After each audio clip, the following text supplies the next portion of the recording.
எங்க அப்பாவையும் என் தம்பியும் மாறி மாறி எங்க அப்பா முன்னாடி தம்பியையும், என் தம்பி முன்னாடி அப்பாவையும், எங்க அப்பா என் தம்பியை அடிக்கும்போது அவ்வளோ கதறி இருக்காங்க. இதெல்லாம் அவனுங்க வந்து ரசிச்சு, அந்த இன்ஸ்பெக்டர் ரசிச்சு இது பண்ணியிருந்திருக்கான். அதுக்கான இது இன்னைக்கு குற்றவாளின்னு அவங்க வந்து நிரூபணம் ஆகியிருக்கு. தண்டனை கண்டிப்பா உச்சபட்ச தண்டனை நீதிபதி கொடுப்பாங்கன்னு மனுஷங்களே அவங்க கிடையாது. எனக்கு ஒருத்தன் குண்டா நல்லா சிக்கியிருக்கான் வந்து அடிக்கி பழக வாங்கன்னு சொல்றதெல்லாம் அவனுக்கு மனித தன்மையே கிடையாது. அவன் மிருகமா தான் அவன் இருந்திருக்காங்கிறதுக்கு இருக்கு. பாலகிருஷ்ணன்லாம் நீ அடிக்கும்போது சொல்லியே அடிச்சிருக்கான், நீ செத்தா சாவு, நான் என் சொத்தை வித்தனாலும் நான் வெளியே வந்துடுவேன் அப்படிங்கிற வார்த்தையெல்லாம் அவன் சொல்லியிருக்கான். இன்னொருத்தன் சொன்ன மாதிரி ஒருத்தன் நல்லா ஃப்ரெஷ் பீஸா கிடைச்சிருக்கான், அடிச்சு பழகலாம் வாங்க. அப்போ இவங்களுடைய மனநிலைமை எவ்வளவு ஒரு கொடூரமான மனநிலைமை. போலீஸாரால எங்க அப்பாவை விசாரணைங்கிற பேர்ல அழைச்சிட்டு போய் அடிச்சு எங்க அப்பாவையும் என் தம்பியும் படுகொலை செய்யப்பட்டு இன்னைக்கு 5.25 வருஷம் ஆயிடுச்சு. அவங்களுடைய மூத்த மகள் பெர்சிஸ், எங்க அம்மா, நாங்க வந்து இன்னைக்கு வந்து நீதிபதி அவர்கள் வந்து இன்னைக்கு அந்த 10 பேரும் அடிச்சதுனாலதான் எங்க அப்பாவுக்கும் என் தம்பிக்கும் மரணம் ஏற்பட்டிருக்குன்னு சொல்லி இன்னைக்கு தீர்ப்பு சொல்லியிருக்காங்க. தண்டனை விவரத்தை 30ஆம் தேதி சொல்வேன்னு சொல்லியிருக்காங்க. நாங்க இந்த 5.25 வருஷம் இந்த ஒரு நாளுக்காக தான் நாங்க இவ்வளவு தூரம் அலைஞ்சோம். எங்களுக்கான நீதி கிடைச்சிருக்குன்னு நினைக்கிறோம். இதே போல என்ன தண்டனைங்கிறது 30ஆம் தேதி சொல்லுவாங்க. நாங்க நீதிபதியை நம்புறோம், நீதிமன்றங்களை நம்புறோம். எங்களுக்கான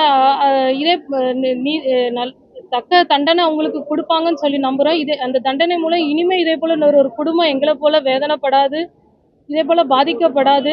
இப்படி செய்யறதுக்கு அந்த அதிகாரிகளும் பயப்படுவாங்கன்னு சொல்லி நாங்க நம்புறோம். சிறப்பா விசாரிச்சிருக்காங்களா? எப்படி சிபிஐ விசாரிச்சிருக்காங்க? அவங்களுக்கு 9 பேருக்கும் என்ன விதமான தண்டனை கிடைக்கணும்னு நீங்க எதிர்பார்க்கறீங்கம்மா? ஒரு மகளா, ஒரு சகோதரியா எப்படி எதிர்பார்க்கறீங்க? இல்லை, 30ஆம் தேதி நீதி ஜட்ஜ்மெண்ட் சொல்லுவாங்களே, நாங்கள் அதுக்காக வெயிட் பண்ணுறோம். நீதிபதி உச்சபட்ச தண்டனை கொடுப்பாங்கன்னு சொல்லி நாங்கள் நம்புகிறோம். அவங்க இழப்புனால உங்க குடும்பம் எந்த மாதிரி பிரச்சனைகளை நீங்க சந்திச்சுட்டு இருக்கீங்க? உங்க பொருளாதார ரீதியா உங்க குடும்பம் எப்படி இருக்கு? எங்க அப்பாவும் என் தம்பியும் அன்பு இல்லை. டெய்லி எங்க அப்பாவும் என் தம்பியும் எங்ககிட்ட பேசிட்டு இருப்பாங்க, காலையில மதியம் நைட்டு. நாங்கள் 3 பொண்ணுங்ககிட்டையும் எங்க அப்பா 3 பேருக்குமே மாறி மாறி பேசுவாங்க.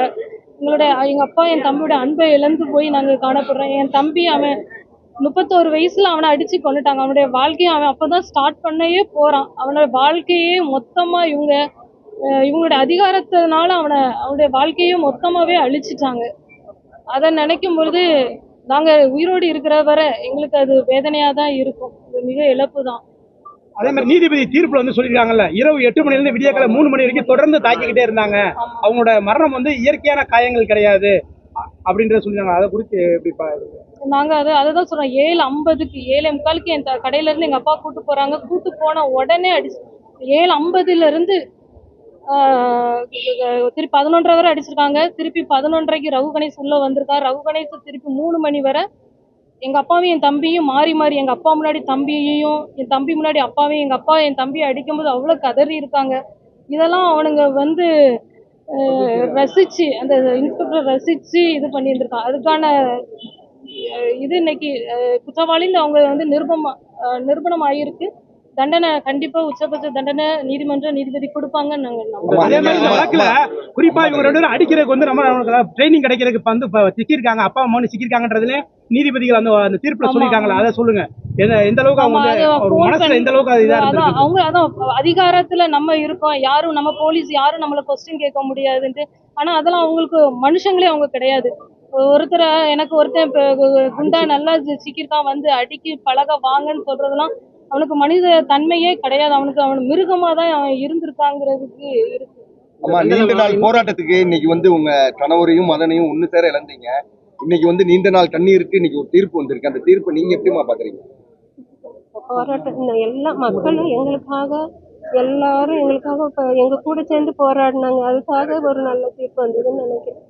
உங்க கணவருக்கும் உங்க மகனுக்கும் ஏற்பட வேற யாருக்கும் நடக்கூடாது. ஆனா இன்னும் தொடர்ந்து இந்த மாதிரி காவல்துறை மரணங்கள் நடந்துகிட்டே இருக்கு. அதுக்கு நீங்க மத்திய மாநில அரசுக்கு என்ன கோரிக்கை வைக்கிறீங்க? நீதிமன்றத்துக்கு என்ன கோரிக்கை வைக்கிறீங்கம்மா?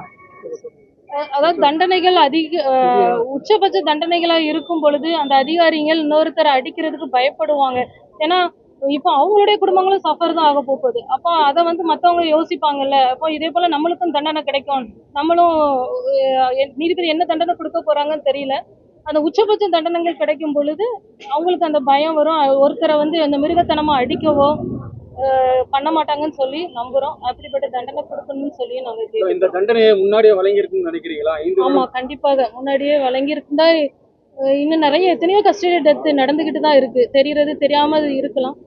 இதுபடி இப்படிப்பட்ட இதங்கள் நடக்காம இருக்குன்னு சொல்லி நாங்க நினைக்கிறோம். இந்த வழக்கு ஏற்கனவே சிபிசிஐடி தான் விசாரிச்சுட்டு இருந்தாங்க. நீங்க தான் உயர்நீதிமன்ற மதுரை கிளை போய் இதை சிபிஐ விசாரிக்கணும்ன்றத மனு தாக்கல் செஞ்சு இப்ப சிபிஐ விசாரணை நடத்தி இப்ப இதை சொல்லியிருக்காங்க. 2400 பக்கம் குற்றப்பத்திரிக்கை அது பண்ணியிருக்காங்க. நீதிபதிகள் சொல்லியிருக்காங்க. அதை எப்படி பாக்குறீங்க? இல்ல, சிபிஐ நல்லா தான் இது பண்ணியிருக்காங்க. ஆனா 5.25 வருஷம் நாங்க அதுக்காக போராட வேண்டியதா இருந்தது. எங்களோட எல்லா மக்களும், நாங்க மட்டும் இல்ல, இந்த தமிழ்நாட்டில் உள்ள எல்லா பொதுமக்கள், ஏதாவது எங்க வீட்டுல உள்ள இழப்புன்னு மாதிரியே அவங்க நினைக்கல. யாரோ ஒருத்தவங்க வீட்டுல ஒவ்வொருத்தருமே அவங்க வீட்டுல இழந்த மாதிரி அவ்வளோ அழுதுருக்காங்க எல்லாருமே. அந்த வீடியோவோ, என் தம்பியோட எங்க அப்பாவோட வீடியோ பார்த்து அழாதவங்க யாருமே இல்லை. அந்த இது எல்லாருடைய உணர்வுகள், போராட்டங்கள் வந்து இது தீர்ப்பா வெளிப்பட்டிருக்கு. 5 ஆண்டுகள உங்களுக்கு அழுத்தம் மிரட்டல் அப்படி எதுவும் வந்தது இல்ல? அப்படிலாம் அதுல முக்கியமா பெண்ணிக்ஸ வந்து ஒரு இரவுல 200 முறை பின்பக்கமா தாக்கினதா நீதிபதி குறிப்பிட்டிருக்காங்க. அவங்க வந்து உறவினர்கிட்ட அதை சொல்ல போகுது. அந்த இந்த அளவுக்கு கொடூரமா தாக்குறதுக்கு ஏதாவது முன்விரோதமா அந்த மாதிரி அப்படிலாம் எதுவுமே இல்லை. எங்க அப்பாவும் என் தம்பியும் எந்த குற்றமே செய்யல. எங்க அப்பாவை விசாரணை கூட்டு போனா விசாரிக்கிறவங்க எப்படி விசாரிக்கணும்? கூட்டு போன உடனே அடிச்சதுனாலதான் இப்போ ஒரு தகப்பனை வந்து மகன் முன்னாடி அடிக்கும்போது நம்ம கேட்க மாட்டோமா? எங்க அப்பாவும் எந்த தப்பும் செய்யல. அப்ப அவன் கேட்கறதுல நம்மளுக்கான உரிமை தானே அது. அதான் அவங்க அதிகாரத்துல இருக்கோம், போலீஸை எடுத்து பேசுவியா அப்படிங்கிற ஒரு காரணத்துக்காகவே பாலகிருஷ்ணன்லாம் நீ அடிக்கும்போது சொல்லியே அடிச்சிருக்கான். நீ செத்தா சாவு, நான் என் சொத்தை வித்துனாலும் நான் வெளியே வந்துருவேன் அப்படிங்கிற வார்த்தையெல்லாம் அவன் சொல்லியிருக்கிறான். இன்னொருத்தர் சொன்ன மாதிரி ஒருத்தர் நல்லா ஃப்ரெஷ் பீஸா கிடைச்சிருக்கான், அடிச்சு பழகலாம் வாங்க. அப்போ இவங்களுடைய மனநிலைமை எவ்வளவு ஒரு கொடூரமான மனநிலைமை. தனக்கும் தன மனைவி பிள்ளைங்க இருக்காங்களா, அதே போலதானே அடுத்தவங்களுக்குங்கிற எண்ணங்கள் இவங்களுக்கு கிடையாது. ஆரம்பத்துல இருந்தே காவல்துறையினர் வந்து நமக்கு எதிராகத்தான் இருந்தாங்க. இதற்கு நம்ம 302 பிரிவின் கீழ் வந்து வழக்கு போட சொல்றதுக்கே வந்து ரொம்ப நாள் ஆச்சு. அதுக்கு நம்ம பல போராட்டங்கள்லாம் எடுத்து நம்ம வந்து 2 பேருடைய பாடியை வாங்க முடியாதுன்னு சொல்லி ஸ்ட்ரைக்லாம் பண்ண பிறகுதான் அந்த வழக்கே பதியப்பட்டது. அதன் பின்னர் சிபிசிஐடிக்கு போய் அதுக்கப்புறம் சிபிஐக்கு வந்தது. சிபிஐக்கு போன பிறகு வழக்கு ரொம்ப நேர்மையாக நீட்டாக போச்சு. அதுக்கு முன்னால் பாரதிதாசன் அவங்களும் அந்த வழக்கினுடைய முதல் ஆரம்ப கட்டத்தில் விசாரணையில் வந்து அந்த கமிஷன்லாம் வந்து மிக அருமையாக அந்த வழக்கை எடுத்து கொண்டு போனாங்க. இந்த வழக்கில் வந்து இன்றைக்கு வந்து அனைவரும் குற்றவாளிகள் என்று அறிவிக்கப்பட்டிருக்கிறது உண்மையிலே எங்களுக்கு மகிழ்ச்சி. இந்த போராட்டத்தில் கிடைத்த வெற்றி கொஞ்ச நாளைக்கு முன்னாலே கிடைச்சிருக்கணும், கொஞ்சம் காலதாமதமாக கிடைச்சிருக்கு. இருந்தாலும் இது வந்து இவர்கள் அனைவரும் குற்றவாளிகள் தான். இவர்கள் வந்து ஒரு சாதாரண ஒரு செல்போன் கடை வச்சிருந்தது, கடையை அடைக்கிறதுக்காக லேட் பண்ணதுக்காக அந்த கோவிட் டைமில் அதற்காக அடித்து சித்திரவதை செய்யப்பட்டு கொலை செய்யப்பட்டவர்கள். அந்த பெனிக்ஸோட அந்த பாடியோட ஃபோட்டோ கூட அந்த டைமில் நான் எடுத்த ஃபோட்டோ கூட என்கிட்ட இருந்தது. அதில் பார்த்தீங்கன்னா பின்பகுதியில் முழுவதும் அதாவது தோலே கிடையாது. அந்த அளவுக்கு கொடூரமான ஒரு காட்டு முராண்டித்தனமான ஒரு தாக்குதலை இவர் நடத்தியிருந்தாங்க. இவர்களுக்கு ஏற்கனவே வந்து இவர்கள் மேலே எந்த வழக்குகளும் கிடையாது. இவர்களுடைய பிரேத பரிசோதனை அறிக்கையை நாங்கள் கேட்குறதுக்கு உங்கள் ஃபேமிலியோட போகும்போது கூட அதை தர மறுத்தாங்க. அப்போ கூட நாங்கள் ஒரு போராட்டம் பண்ணி தான் அதை வாங்க வேண்டிய சூழ்நிலை வந்துச்சு. இன்னைக்கு வந்து கடவுள் ஒரு மிகப்பெரிய வெற்றியை கொடுத்துருக்காரு. அவ்வளோவரும் குற்றவாளிகள் வந்து நீதிபதி அறிவித்திருப்பது உண்மையிலே மகிழ்ச்சி. அதெல்லாம் நீங்க கேட்கறது இதில் வந்து நிறைய விஷயங்களை நீதிபதி சுட்டி காட்டியிருக்காங்க. அந்த பிளட் ஸ்டெயின் வந்து ரத்தம் வந்து ஒரு லத்தியில் இருந்தது, அதை வந்து டிஎன்ஏல மேட்ச் ஆயிருக்குன்னு சொல்லியிருக்காங்க. மற்ற கம்புகளில் இல்லை அப்படின்னு சொல்லி எதிரி தரப்புகளில் வந்து வாதாடும் போது அது தேவையில்லைன்னு சொல்லி அதுக்கான நிறைய வழக்கின் முன் உதாரணங்களை நீதிபதிகள் எடுத்து வச்சாங்க.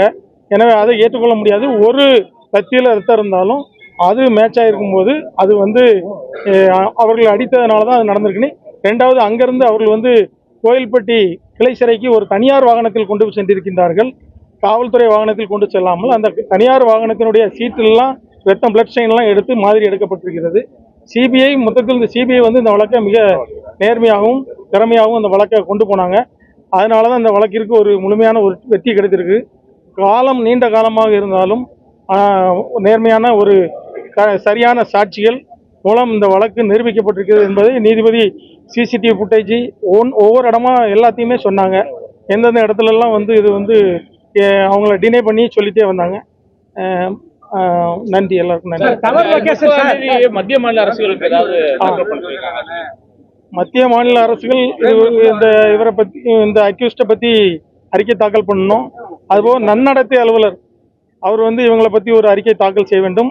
இவருடைய மனநலம் சார்ந்த சோதனை நடத்தப்பட்டு இவர்கள் அக்யூஸ்டுகளுடைய மனநிலைமை குறித்து ஒரு அறிக்கை தாக்கல் செய்யப்பட வேண்டும் என்று சொல்லியிருக்காங்க. எல்லாருடைய தண்டனைகளும் நாங்கள் விரிவாக அறிவிப்பேன்னு சொல்லியிருக்காங்க.